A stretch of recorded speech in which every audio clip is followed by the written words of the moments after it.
Hey guys, coming back for the Vampire Diaries, Season 7, Episode 11, Things We Lost in the Fire, and I was actually really looking forward to this episode because last week's episode was amazing. You guys remember, I loved last week's episode. I was so surprised by how great of an episode that was, but I was a bit worried, guys, because that episode was so different from every other episode this season. I was worried that, oh, this week's episode, we're going to get back to regular formula, we're going to get to see the heretics and things I don't want to see. But guys, once again, another great episode. I really enjoyed this episode. Honestly, guys, I really feel they've basically listened to all of my complaints and taken away a lot of the things that I don't give a shit about. If you guys noticed, Mary Louise was not in this episode. Nora was, but Mary Louise wasn't. Valerie was nowhere to be found.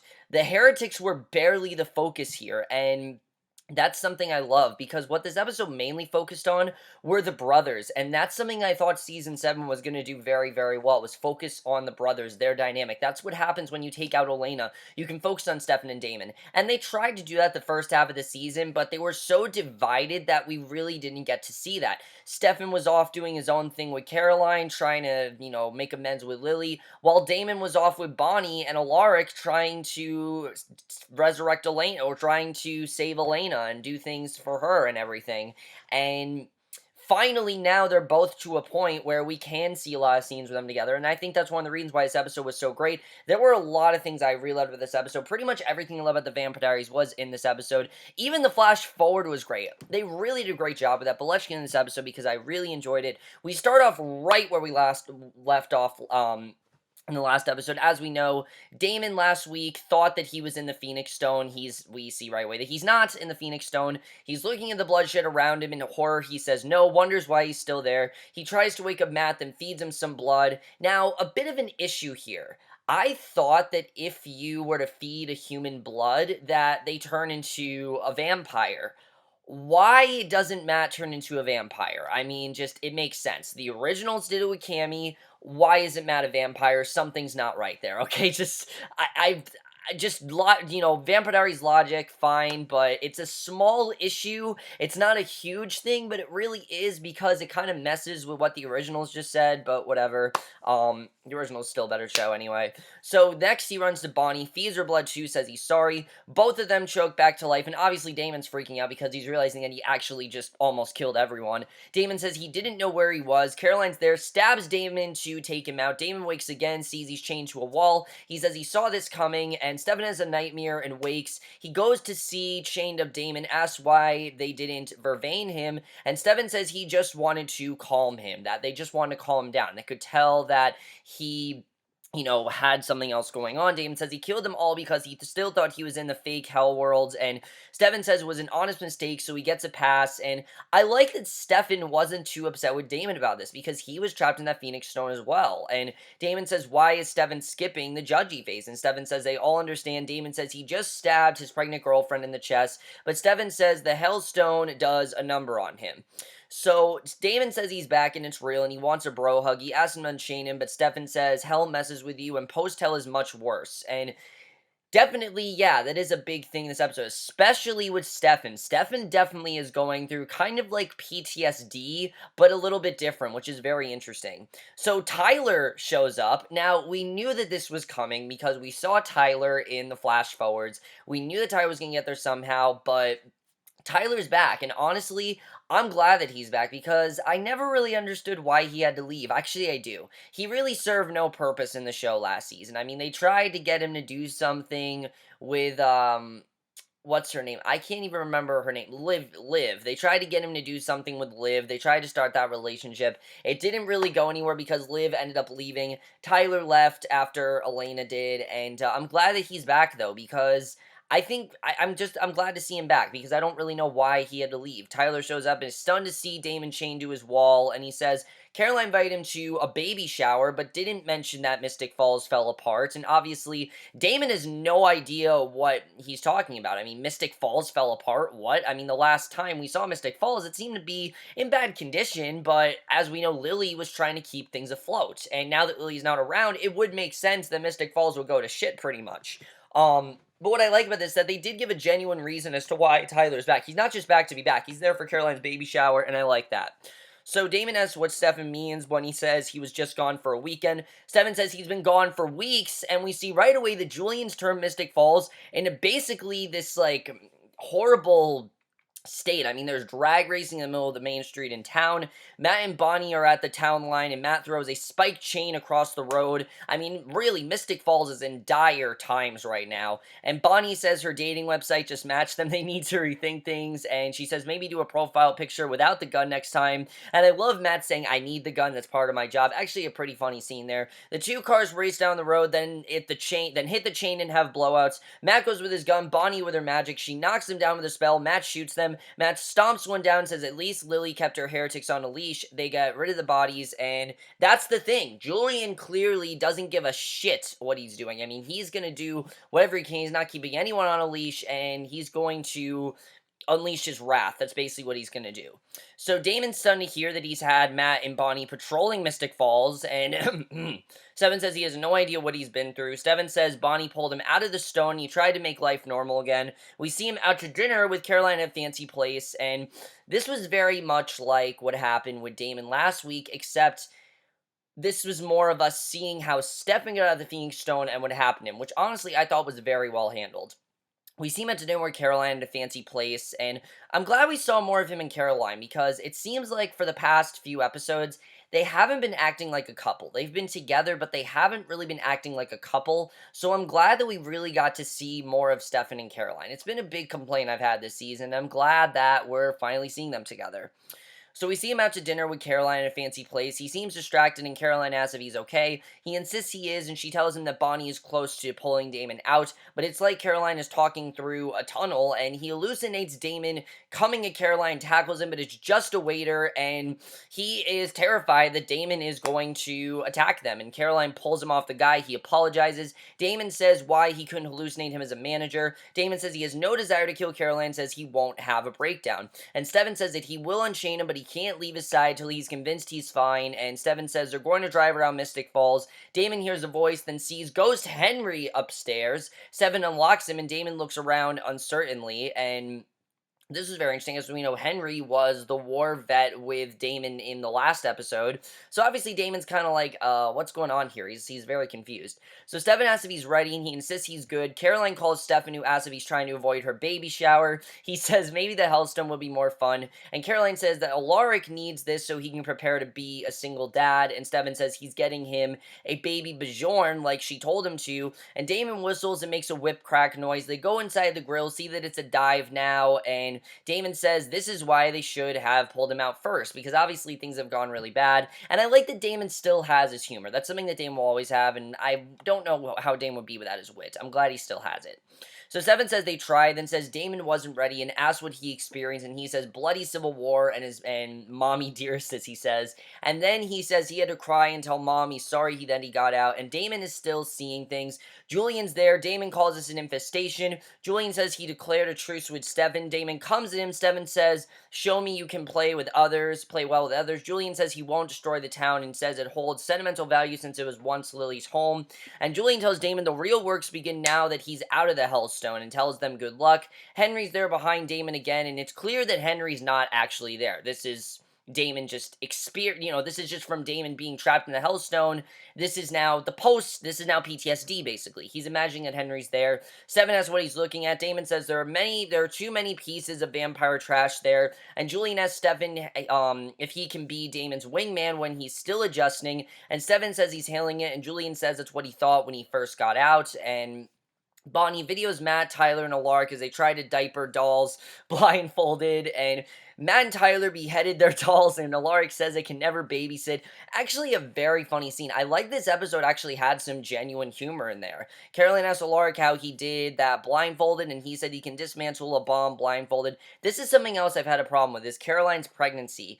I don't really feel like we've really done anything with it. I mean, Caroline and Alaric, we know they're going to get together. We know that Alaric's obviously the father, but they really haven't done anything interesting, I think, with their pregnancy. And finally here, I feel like we actually had some fun with it. And I like that they're having fun with this. I like that, definitely. We know that Caroline's eventually going to have her baby, but it also really works because Candace Acola is pregnant, and she's definitely showing, and it works very well that way. So he teased her for leaving sticks of parenting magazines in his office. Caroline says she won't be in call once the babies are out of her, and he says he doesn't expect her to. Caroline gets a twinge and says A just kicked. He touches her belly and says his daughter is a ninja. B kicks next, and he's surprised she can tell them apart. If you remember, she's having twins, which I forgot, but I like this episode reminding me of that. And Tyler does a shot, basically, and says he's almost got his manhood back. He asks Matt why he bothers being on duty since the bad guys keep multiplying, which I think is a genuine question. I mean, why is Matt still on the force when things just keep getting worse? And Tyler says the place is a cesspool not worth dying over, and I thought it was good that Tyler saying, you know what, Mystic Falls really isn't a good place to be in. And Nora shows up, Tyler checks her out, and Matt tells him she's invited, but uninvited, but turns out Bonnie did invite her. Now, this is something I loved in the mid-season finale. Was the relationship that was the friendship that was developing between Nora and Bonnie. They seem to have a genuine friendship, and I'm glad we really saw that here. And there was no Mary Louise here. And while I am happy about it, because as we know, Mary Louise does not want Nora to hang out with Bonnie, and Mary Louise is on Julian's side. So I'm glad we didn't see Mary Louise, because I am annoyed by her. But I actually think they're making Nora interesting. Honestly, I think they are, because her relationship with Bonnie, I really love.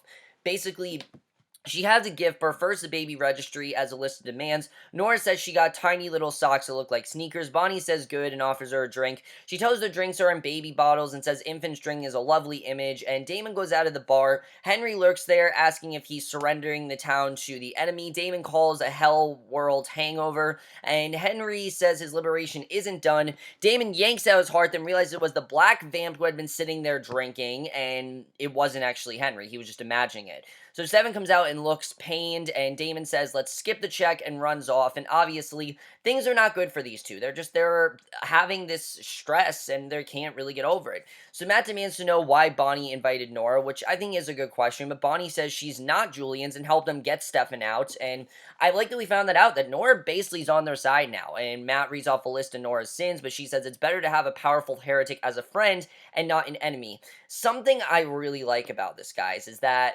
this whole season, it felt like the heretics have been like the star of the show. They've been focusing so much on developing the heretics, and now they kind of feel background. Now that Lily's not in the picture, the heretics are kind of like, what do we do now? I like that Mary Louise and Nora, Valerie's kind of gone away. I don't know where she's gone, but I'm pretty sure she's gone away. Bo, who knows what happened to Bo. Mary Louise and Nora seem to be the only ones left, and I think now's the time for them to make them more interesting, because they're not interesting yet, but they're definitely trying to do more with them, which I like. I like that they're not just, oh, Nora, you're too slutty, where's something different, something like that. We're over that. That was stupid, and I'm glad that there's something more going on there, because I've really wanted these two to have a genuine plot, and now they do.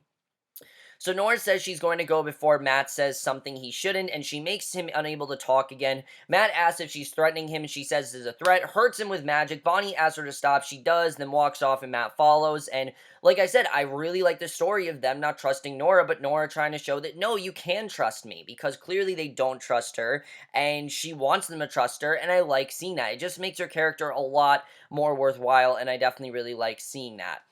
So basically, we then see that Stefan tells Damon why he didn't tell him he's losing it, then asks Stefan what happened. Stefan tells Damon he saw everywhere. Stefan says he couldn't eat or sleep, but Caroline was there for him through all the nightmares, and Stefan tells Caroline he was drowning in the quarry, and she asked what else, but he wouldn't tell her anything else, and Caroline says that the rock is still torturing him. Damon's there, says he's lucky he has her. Stefan says he's not here, and Caroline says, who are you talking to? Damon threatens to rip the babies out of her, and Stefan freaks out. Caroline tells him it's not real, but then tells Damon he pushed her away too. He says he didn't even notice Julian taking over. We see bikers and morons, and Stefan says all he could see was Damon, and then Stefan asking why he's still there. Imaginary Damon says when you figure out the stone puzzle, he'll be gone, and Stefan says nothing else married but dealing with it, and he says all he cared about was making Damon go away. Damon asks what he did. Stefan says he got a can of gasoline and thought he needed to burn his body. So Damon picturing burning, Julian burning Stefan's body, I think was because maybe that at that point Stefan was contemplating, do I burn Damon's body or not? So he honestly was thinking of doing this, and Caroline stopped him before he burned Damon. And I love that we're actually seeing Caroline being able to stop Stefan, because again, I haven't really felt a lot of chemistry between these two. I haven't seen them as a couple, and finally it seems like we're starting to see them that way. So Stefan says that he doesn't want him to come back and he has to get rid of him. Caroline says, no, you love your brother and when you would rather die than let him go. Stefan stopped. Now he tells Damon that he would have burned him if Caroline had stopped him. Damon says that explains why he smelled like gas when he woke up, and someone creeps up, breaks the windows of the car as they sit there. Stefan comes to, sees the smashed window. Damon's there. He asks if he's okay. Damon says he's not the one he should be worried about. He tells Damon he should have left him at the grill to deal with his consequences, and Damon tells him to quit trying to save him. Julian drags Stefan out of the car, and Stefan says Damon didn't know what he was doing. He can get him under control. Julian says that he was alone and was talking to himself, and he tells Stefan the stone may not be done with him yet. And I like that Julian's telling him that there are after effects. Julian says if one of them hurts another one of his guys, he will gut one of them and feed the other the entrails. And I gotta say, Julian's a lot more threatening when he's not doing things. I mean, it seems like Julian's basically doing most of the work by having the brothers being tortured, sending the brothers in the Phoenix Stone. He was able to do his own work. He was able to weaken everyone. He was able to weaken everyone, focus on getting Stefan and Damon back. That way he could turn Mystic Falls to shit, because that's clear that's what he wants to do. And we know that Mystic Falls ends up like a war zone eventually, and that's definitely what we're setting up. You know that's going to happen. So definitely very interesting stuff there. And we then see Tyler's on campus when Damon waves him over. He thanks him for leaving the shower, and Tyler asks what he wants. He says he wants to see Elena for a few minutes. Tyler says no, says he told him when he gave her the body, he can't let him access her. Tyler says he knows he's sick and what he did the other night. Damon threatens to turn the baby shower into a bloodbath if he doesn't take him to see his girl. Damon says it's just a little visit. Matt gets a text and looks down, and he almost runs into an oncoming car. Cop car pulls him over. He curses. Matt rolls down his window, sees a female cop. He shows her his badge. She says the good news is he has a valid license, so he learned to drive. And I'm hearing that this girl is going to be Matt's love interest, which I'm interested in seeing because Matt hasn't had a love interest in a while. I mean, Matt's practically had nothing to do on this show in a while, so I'm glad that we're actually giving Matt something to do. He almost runs to an oncoming car, and we see she says he must be drunk. He says he's not. She tells him to step out of the car. She opens the door. He gets out, and Tyler takes Damon to a shipping yard in Greensboro, North Carolina. Damon doesn't like the lack of security. Tyler opens a shopping crate and says as long as no one knows where they are, no security is needed. So Damon wheels her coffin out. Tyler backs out of the way. Tyler grabs something. Damon opens the coffin and sees Henry, and Tyler shoots him, but it's not good enough. Damon comes in, bashes in his head. Caroline sees Stefan. He's in a panic over Damon. She tells him to calm down. He says it's happening again, and he says he's seeing Damon hallucinations. Caroline says he's okay, but he says he's not. Neither is Damon. Henry is in the coffin staring at him. He says he can't go because Damon hasn't let go of what's holding him back. And Henry says the stone doesn't trap you. It frees you to be reborn as your true self, which is very interesting because I've heard a lot of people say that Dark Damon is Damon's true self. And if Henry's trying to tell Damon that this side of him is not really his true self, that's very interesting. So Caroline tells Stefan that he needs to take care of himself first. Caroline says something happened in the hell world he won't admit. He says they can't do anything about it right now. And Caroline says to tell her, and she says he has to try. Stefan says he lived in a loop, and we finally find out pretty much what happened to Stefan. He says he lived in a loop of misery. He says every loop ended with Damon dragging him into the cold black water of the quarry. He says they were drowning together, and Damon kept dragging him down. He says when he tried to save Damon, he died too, and he says he realized he had to go on without Damon, so he let him go. And then we see him come out of the water. Stefan says he abandoned him, let him drown so he could save himself, and Stefan says that Hellstone is trying to prove a point and tell him something, that he will never be happy until Damon's out of his life for good, which kind of makes sense if you think about it. Damon always gets Stefan involved in these crazy situations, and Stefan's always the one that's kind of like the mediator, trying to control things, and Damon always ends up, Damon doesn't make the best decisions. He makes very irrational decisions and always pulls Stefan into it, and I can definitely see where Stefan is coming from there. And if this ends, and we know that at some point Stefan and Damon are going to be ripped apart. We know it's going to happen because, again, we see the flash forwards, and we know that that's going to happen. So definitely this is going to get very interesting to see what ends up happening. So Caroline asks if he really thinks that. Damon's ready to burn Henry's body. Henry stands there. Damon is stunned. He tells him Elena held him back from being the monster he really is. Damon runs for the coffin, says no. We see Elena burning, and Damon is horrified. Bonnie comes, finds Nora. She asks Bonnie if she sent her a letter with a red X on it and says that it's a warning from the Huntress. She says the sword is her weapon. She says once you're marked with a sword, she won't stop. And we saw Elena burning again. He tells him Elena held him back from being the monster he really is, and that's crazy that we saw Elena again, but it really is a big part of this. I mean, Elena was the one that made him not be the monster. She says she took Bo's throats. She says she's only after them. Bonnie worries she'll also come for Damon and Stefan and says she must do something. Nora asks what they can do. Matt is cleared to go, and the lady cop says he can't drive himself. She has me as a friend to call. He says he's late in the friends department. She says she heard about his graduating class dying off like that, and she wonders why the townspeople didn't bring in FEMA, and she says it's like everyone's letting things happen. She says there won't be a town left, and she basically tells him goodnight, then comes back, says, what the hell is this? Tosses down his bag of vamp-killing gear. Caroline opens baby presents, then looks at the letter from SMU on the desk, and it's a letter about a new job for Alaric. She's upset, then tells him that she needs to wash some of the new clothes. She babbles strangely, and he asks what's going on. She shows him a letter. She asks when he was going to tell her he's leaving, and he says he wasn't going to tell her until he got the offer. He says he's not raising his kids near Mystic Falls, Whitmore, or vampires, and honestly, I think it's a very good decision. It's not a safe place. It's not safe. I mean, there is chaos everywhere, and I'm glad that Alaric is thinking you gotta get away from this. He says he's sorry, then says he thought all this was preparing him to be a single parent. She says it was, and he says he thought she wasn't going to be involved after the babies were born. Caroline is teary, but says she won't because they're his babies with Joe. She says he and his baby should get far away from here, and I really love this, I have to say. Again, this is some of the stuff with Caroline. Like I said, I don't really think the storyline's been working, but this was really great. I really love what's going on here. So Damon sits staring at the fire, and Stefan comes in to ask where he was. He says he had to go clear his head.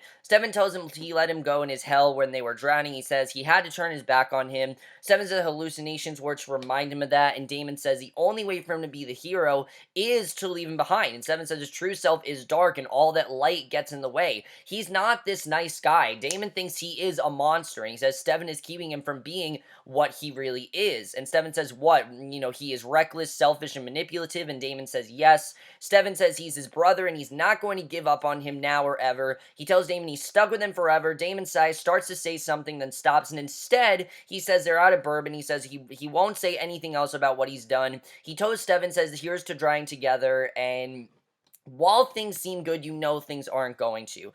And then we get the flash forward, which I think is the best flash forward we have gotten, because they finally gave us answers, where it's not just Damon and Alaric, seeing those flashbacks, because I'm sick of that. I'm glad that we finally saw something in these flash forwards and showed why we're seeing them.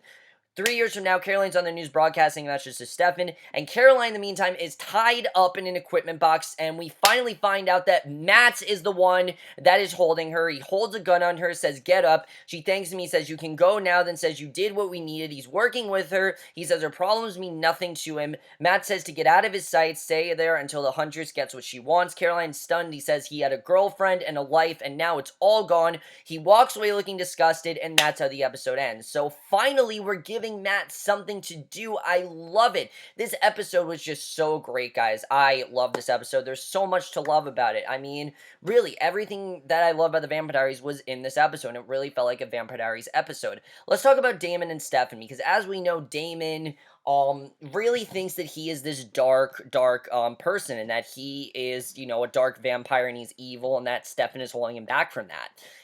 Is Damon's personality really Dark Damon that we saw in Season 1? Is that really who Damon truly is? I'm not really sure. I feel like Damon thinks that, but I feel like there's a part of him, there has to be a middle. There has to be. There's a dark side and there's a good side. Elena made him stay on that good side, clearly because he was in love with her and she was his muse and all that kind of stuff, and now that he's gotten over her, it really seems like he wants to go back to turning dark.